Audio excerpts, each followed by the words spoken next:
주 예수의 은혜와 평강이 있을지어다. 우리가 2달 동안 여러 주제들을 살폈죠. 동행한다, 책임진다, 착한 행실을 보여라, 또 배려하고 존중하고 공존하고, 지난주에는 겸손하자 하는 그런 말씀 드렸습니다. 이건 제가 말씀을 전하면서 가진 주제지만 일반적으로 많이 사용하는 단어들이죠.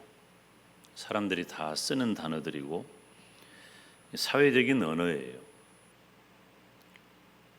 그렇지만 그런 여러 가지 언어들을 우리들이 생각을 할 때 예수님을 믿는 성도로서 우리가 좀 신앙적인 그런 생각을 갖자는 것이죠. 그래서 우리가 어떤 사람으로 살아야 할 것인가, 성도들의 삶의 방향을 잘 다지고자 하는 겁니다. 우리가 똑같은 단어를 생각해도 신앙적인 차원으로 그 단어를 다시 살피면 내가 어떻게 살아야 되겠구나 하는 그런 마음이 정리가 된다는 것이죠. 두말할 것도 없이 우리 주님께서 서로 사랑해라, 내가 너희를 사랑한 것 같이 너희는 서로 사랑하라, 주님 그렇게 말씀하셨잖아요.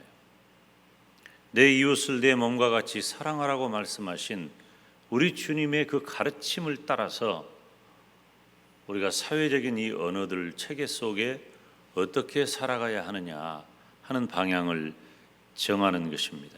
그래서 우리가 일상적으로 쓰는 언어지만 성도이기 때문에, 예수님을 믿는 성도이기 때문에 다르게 이해하고 다르게 해석해야 합니다. 자, 김 목사 보세요. 다 김 목사 보세요. 여러분 피곤한 줄 다 아는데 내가 설교 시작한 지 3분밖에 안 됐는데 내 책임이 아니요. 이건 3분밖에 안 됐는데 이러면 내 책임이 아니에요. 오늘 말씀의 주제는 따라서 합시다. 나누는 거예요. 나눈다고 하니까 요즘 나눔이라는 얘기 너무 많이 하잖아요. 나눈다, 섬긴다. 그러면 지갑에서 그냥 지폐 몇 장 빼가지고 누군가를 돕고 나눈다, 이런 정도로만 일반적으로 많이 생각을 합니다. 이 나눔이라는 단어는 갈라져서 떨어지거나 분류된다는 거예요. 한 가지 일을 여럿이 나누어 한다, 그렇게 표현하죠. 지금 명절이 되니까 가족들이 더 소식을 빈번하게 주고받고 또 내려오기도 하고, 내려오지 말아라 굳이 이렇게 말하기도 하고, 명절이 되면 가족들이 더 생각이 나고 함께 하는 것은 바로 가족들이 피를 나눴기 때문이에요. 이 피를 나눈다는 중요한 표현입니다. 가족들 간에 어려움이 생겨서 건강에 치명적인 손상을 입어가지고 문제가 생겼을 때는 피도 뽑아주고 장기도 내어주고 다 그렇게 합니다. 굉장히 특별한 의미가 있는 것이죠. 일을 나누고 은사를 나누는 사람들을 동역자라고 그럽니다. 우리가 은사를 함께 나누는 거죠. 물질을 나누고 또 시간을 나누어 줍니다. 여러분, 물질을 나눈다는 게 결코 쉽지 않습니다. 마음이 열려야 지갑이 열리거든요. 시간을 나눈다는 것, 누군가 만나서 함께 시간을 공유한다는 것도, 이것도 쉽지 않습니다. 요즘 같은 시대에 누구를 만나줍니까? 누구에게 시간을 내줍니까? 쉬운 일이 아니에요. 대체적으로 나눈다는 것은 사랑에 근거한 희생을 전제하는 겁니다. 그 근본에 사랑이 있는 거예요. 자, 오늘 말씀은, 오늘 본문이 사도행전 18장이죠. 17장에 어떤 일이 일어나냐면, 블레셋은 항상 이스라엘의 문제거리입니다.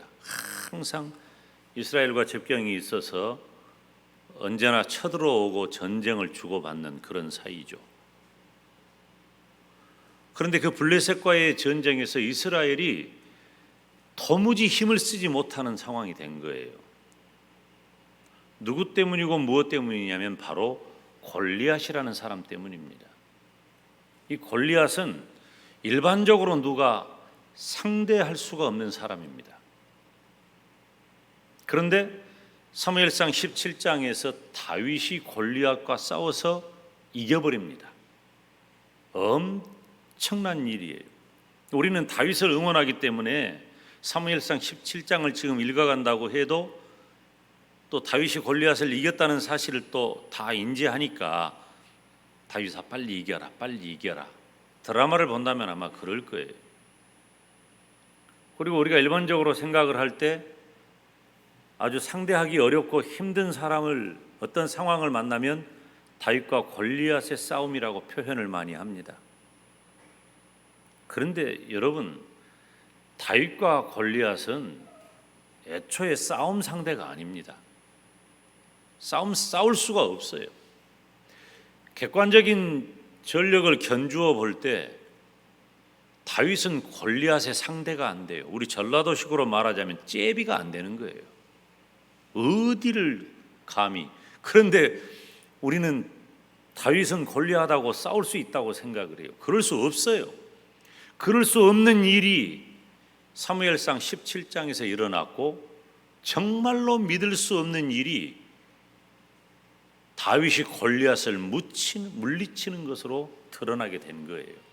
그러니까 다윗이 골리앗을 물리치고 일약 이스라엘의 영웅이 된 겁니다. 초영웅이 된 거죠. 아이들이 요즘, 아이들뿐만 아니라 많은 분들도 많이 보는데 이 어벤져스라고 하는 그런 영화 같은 건 많이 보잖아요.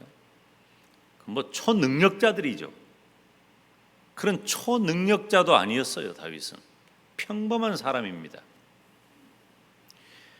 17장 이전에 다윗이 어떤 취급을 받았는가를 우리가 안다면, 사무엘이 사울 왕의 시대가 다 끝나서 새로운 왕에게 기름을 부어야 하니까 이새의 집으로 보냅니다. 사무엘을. 사무엘이 온다는 걸 알고 첫째, 둘째, 셋째부터 일곱째까지 아들이 용모를 단장하게 하고 사무엘을 기다립니다. 그런데 하나님의 뜻이 다 아니에요. 하나님의 마음에 합한 자가 없어. 아들이 또 없냐 물어보니까 그때서야 다윗이 있는데, 다윗은 지금 여기 있는 이 일곱 형제들을 대신해서 양을 치고 있습니다. 빨리 가서 데리고 와라. 데리고 오기 전까지 나는 밥도 먹지 않겠다. 집안에서도 그렇게 취급되지 않은, 인정받지 못하는, 그래서 형들을 대신해서 허들의 일자리를 가야 하는 사람이 다윗이었습니다. 그런 다윗이 골리앗을 물리치고 나니까 이 승패를 장담할 수 없는 정도가 아니라 도무지 어떻게 해볼 방법이 없는 전쟁에서 승리를 하고 나니까 사울이 다윗을 총애하기 시작합니다. 그래서 그 사울이 다윗을 군대의 장으로 삼고, 다윗은 기대를 저버리지 않습니다. 다윗은 가는 곳마다 지혜롭게 행했고 사람들의 마음을 얻어요. 오늘 본문 5절에 그렇게 기록하는데요. 함께 읽어볼까요? 시작.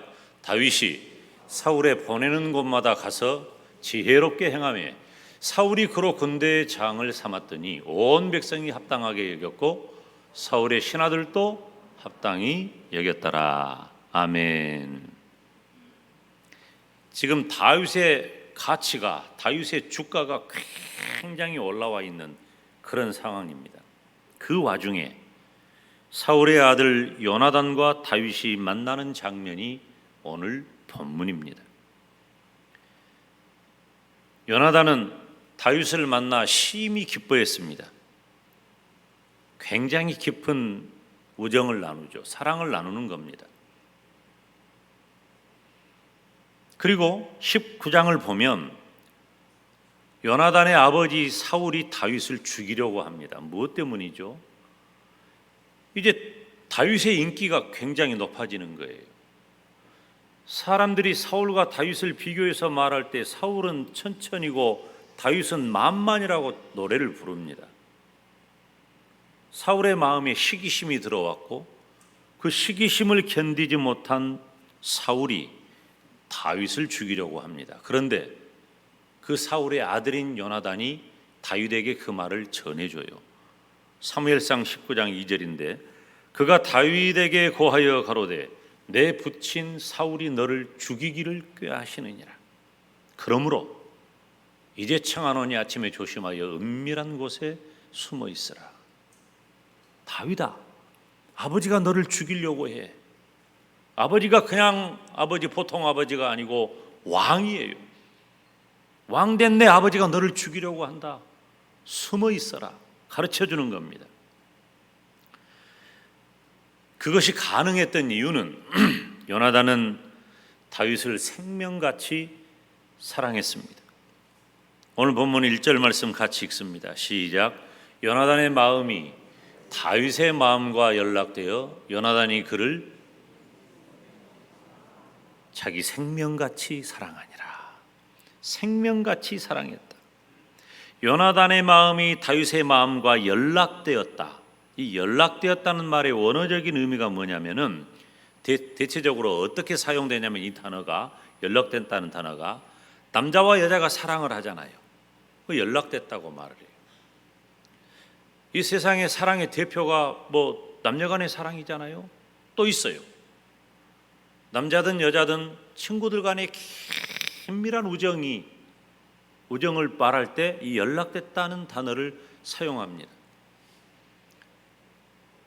제가 1989년 4월 22일 날 결혼을 해가지고 신혼살림을 시작을 하는데 아내와 첫 번째 갈등이 생긴 게 뭐냐면 왜 친구가 부른다고 나가냐는 거예요. 나는 왜 친구가 부르는데 못 나가게 하냐는 거예요. 그러니까 젊은 시절에는 친구가 굉장히 중요하잖아요. 그리고 특별히 뭐 우리 동네는 더 그렇습니다만은 친구들 그러면은 깨복쟁이 친구라는 말을 많이 하잖아요. 그러니까 아주 어렸을 때부터 모든 것을 다 공유하고 알고 자란 그런 사람들이에요. 그러니까 오늘 싸우고 내일 아침에 같이 밥 먹더라니까. 이게 그 깊은 우정이죠. 그럴 때 연락된다는 말을 사용해요. 또 이 연락된다는 단어를 어느 때 쓰냐면 우리 인간에 대해서 하나님이 베푸신 사랑을 표현할 때 연락되었다는 표현을 써요. 우리 인간에 대한 하나님의 사랑이 어느 정도입니까? 독생자 예수 그리스도를 이 땅에 보내셔서 내 죄 대신에 내가 죽어야 할 그 자리에 예수님을 죽게 하실 정도의 사랑이 나를 향하신, 사람을 향하신, 인간을 향하신 하나님의 사랑이란 말이에요. 지금 요나단의 마음이 다윗의 마음과 연락되었다. 그런 정도의 깊은 사랑의 관계가 된 것입니다. 나중에 이 두 사람의 그 깊은 사랑과 우정을 살필 수 있는 그 장면이 나오는데요. 요나단이 죽습니다. 요나단이 죽은 다음에 다윗이 그 요나단의 죽음을 슬퍼하면서 슬픔의 노래 애가를 불러요. 사무엘하 1장 26절에 보면은 내 형 요나단이여 내가 그대를 애통하면 그대는 내게 심히 아름다움이라 그대가 나를 사랑함이 기이하여 여인의 사랑보다 승하였도다. 남자니까 여자를 사랑하는 것이 어느 정도인 줄을 알잖아요, 다윗은. 그런데 그것보다도 요나단과의 사랑과 우정이 훨씬 더 깊고 컸다는 것입니다. 요나단은 다윗을 자신의 영혼처럼 사랑함으로 살아계신 하나님 앞에 언약을 맺습니다. 얼마나 사랑했나. 여러분, 언약이 뭐냐면요, 언약은 약속이에요. 약속. 우리가 약속하면 새끼손가락 걸고 엄지손가락 누르고 그 다음에 또 뭐 해요? 싹 복사하고. 요즘 약속 이렇게 하죠. 이런 정도 아니에요. 새끼손가락 꼭꼭 걸고 약속한 정도가 아니라 성경에서 말하는 고대 근동의 언약의 방식은 뭐냐면 당신하고 나하고 약속을 해. 또 다른 표현으로 말하자면 계약을 맺어. 그러면 이 언약은 짐승의 배를 갈라요. 짐승을 죽이는 거죠. 그리고 그 위를 지나갑니다. 무슨 말이에요? 이 약속을 깨면 이 짐승이 지금 죽은 것처럼 죽는다. 그러니 반드시 약속을 지켜라. 이 대등한 관계에서 맺는 것이 언약이죠. 그런데 우리 하나님은 우리와 대등하지 않으셔요. 창조주 하나님과 피조물 된 우리, 거룩하신 하나님과 죄인 된 우리가 어떻게 동등할 수가 있어요? 그런데 하나님께서는 그런 우리를 얼마나 사랑하시면 우리와 언약을 맺어주셨잖아요. 그래서 그 언약의 결과물로 예수 그리스도를 이 땅에 보내셔서 저와 여러분을 마침내 구원해 주신 거예요.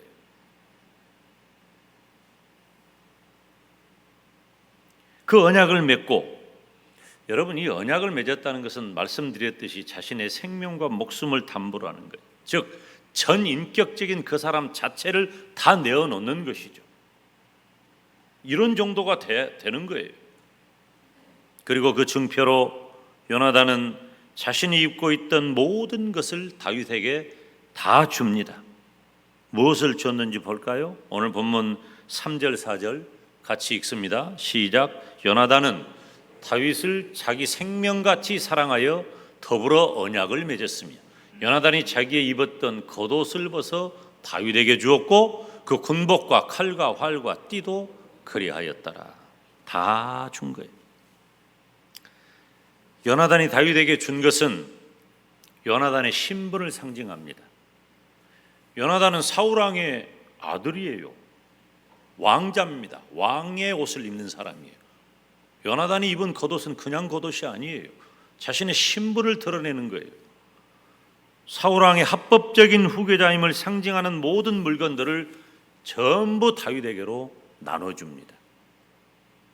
넘겨주는 거예요. 요나단은 다윗을 진정한 형제로 여기고 모든 것을 다 주어도 나는 너에게 아깝지 않다. 이 나눔을 요나단은 다윗에게 실천하는 것입니다. 여러분, 예나 지금이나 나누지 못하는 게 있어요. 그것은 권력입니다. 권력은 나누지 못해요. 요나단은 세상적인 가치와 기준으로 보면은 사울 왕의 아들이기 때문에 사울의 뒤를 이어 왕이 되어야 마땅하다고 누구도 이의를 제기할 수 없는 사람이에요. 그런데 다윗과 요나단의 깊은 사랑은 아무것도 걸림이 되지 않습니다.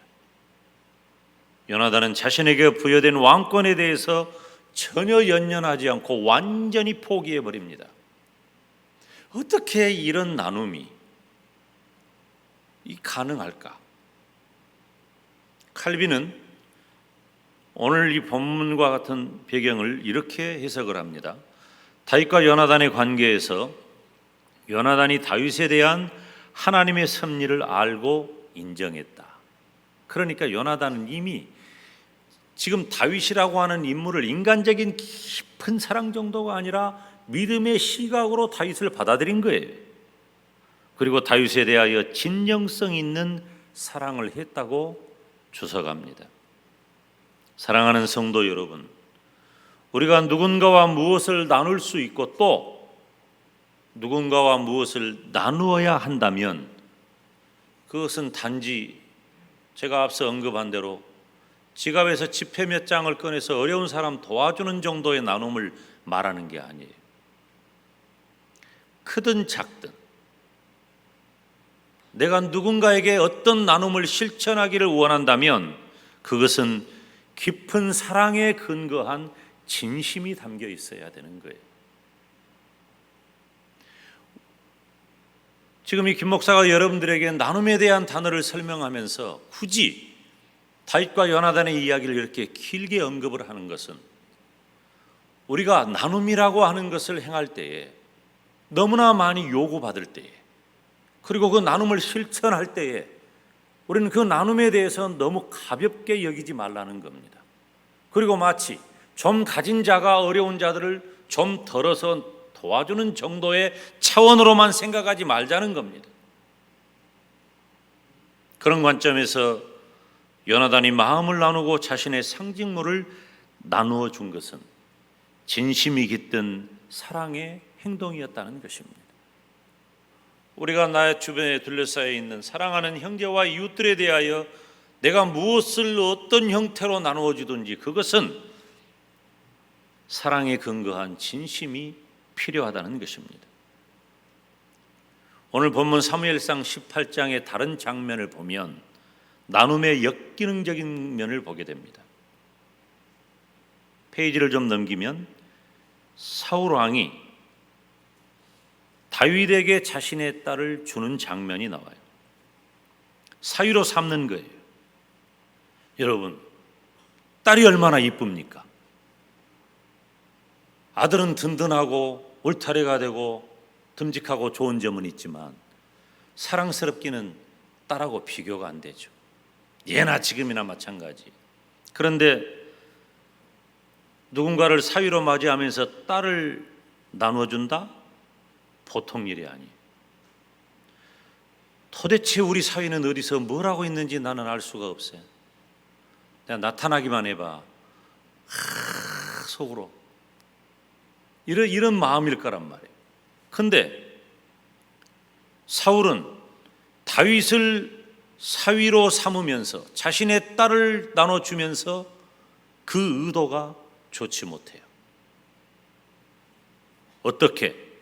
사무엘상 18장 21절에 보면 스스로 이르되 내가 딸을 그에게 주어 다윗에게 주어서 그에게 올무가 되게 하고 블레셋 사람의 손으로 그를 치게 하리라 하고 이에 다윗에게 이르되 네가 오늘날 다시 내 사위가 되리라 하니라.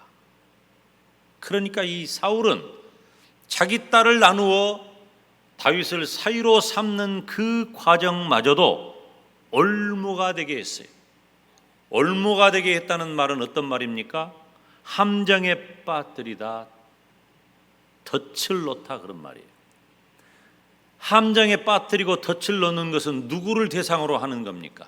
적군이나 혹은 짐승을 사냥할 때 쓰는 말이에요. 그런데 사위를 맞이하면서 짐승 잡는 올가미, 코를 깨는 갈고리 정도로 자기 딸을 나눠주고 있어요. 굉장히 역기능적인 장면입니다. 반면에 다윗은 어땠을까요? 나중에 사울도 죽고 요나단이 죽습니다. 그리고 그 사울의 손자요 요나단의 아들인 무비보셋이라는 어린아이가 있어요. 이 무비보셋은 다리도 절어요. 그 무비보셋에게 다윗이 한 일은 너무나도 감동적입니다. 요나단의 아들 무비보셋이기 때문에 보세요. 사울, 요나단, 무비보셋, 이게 왕의 가문입니다. 왕의 가문에서 당연하게 왕이 나오는 겁니다. 그런데 지금 누가 왕이 되었어요? 이스라엘에? 다윗이 왕이 되었어요. 사울 왕가가 아니에요. 왕이 되었습니다. 자칫 왕위에 오른 다윗에게 무비보셋은 엄청난 걸림돌이 됩니다. 우리가 드라마를 많이 보고 영화도 많이 보니까 이런 장면에 익숙하죠? 만약에 왕이 되었는데 사울 왕의 손자 요나단의 아들 무비보셋이 있다면 어떻게 해야 됩니까? 대체적으로 죽여버립니다. 후환을 없애기 위해서 씨를 말려버려요. 이게 일반적인 경우예요. 그렇지 않은 경우는 거의 없습니다.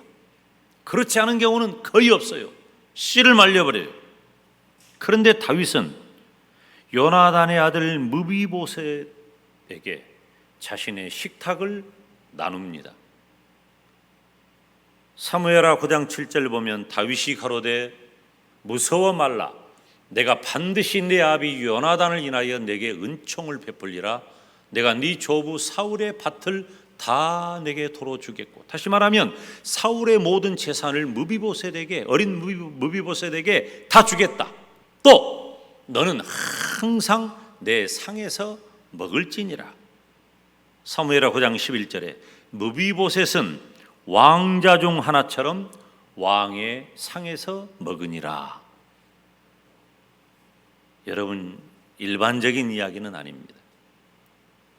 왜 이게 가능할까요? 진정한 사랑에 근거한 나눔은 또 다른 위대한 나눔으로 이어지는 것입니다.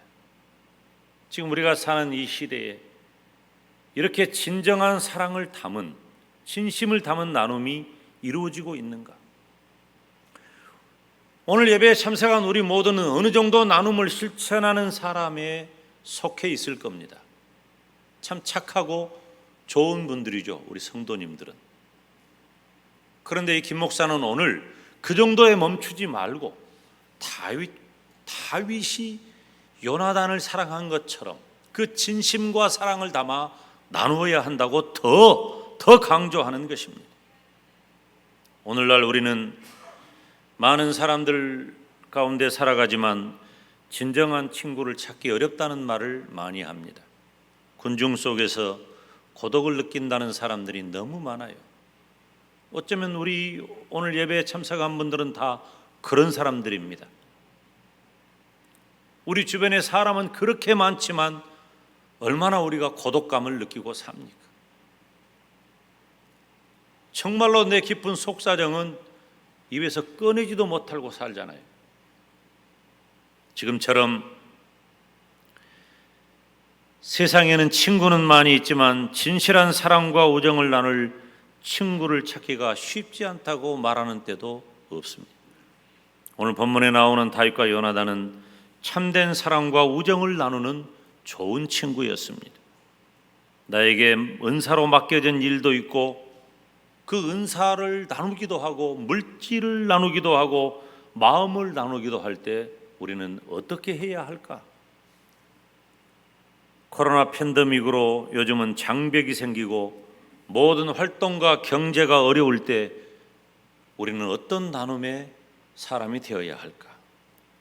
지금은 나누기도 어렵지만 잘 나누는 것도 중요한 때입니다. 우리는 전도를 통해서 예수 그리스도의 복음을 나누어야 합니다. 그리고 형제와 이웃에게 내게 있는 물질도 나누어야 합니다. 나에게 맡겨진 모든 책임을 은사를 통해 나누어야 합니다. 이처럼 우리는 나눌 일들이 너무너무 많은 거예요. 우리는 나누면서 살아야 하고 나눔 속에 살고 있습니다. 중요한 것은 내가 다윗과 요나단처럼 진실한 사랑을 담고 내 전심을 다해서 나눌 수 있어야 한다는 것입니다. 저와 여러분은 참 삭막하고 고통스럽고 고독한 이 시대에 다윗과 요나단처럼 진심을 다하시기를 주님의 이름으로 축원합니다. 기도하겠습니다. 하나님 아버지, 은혜와 사랑을 감사합니다. 우리가 나눔을 실천할 때에 단순히 지갑에서 지폐 몇 장을 꺼내는 정도가 아니라 내게 있는 시간에서 잠깐 스쳐 지나가는 정도가 아니라 내가 나눔을 실천할 때 다윗과 요나단이 그랬던 것처럼 진심을 다한 사랑을 담아서 형제와 이웃을 사랑함으로 함께 나누며 살아가는 복된 성도가 되게 하여 주시옵소서. 예수님의 이름으로 기도하옵나이다. 아멘.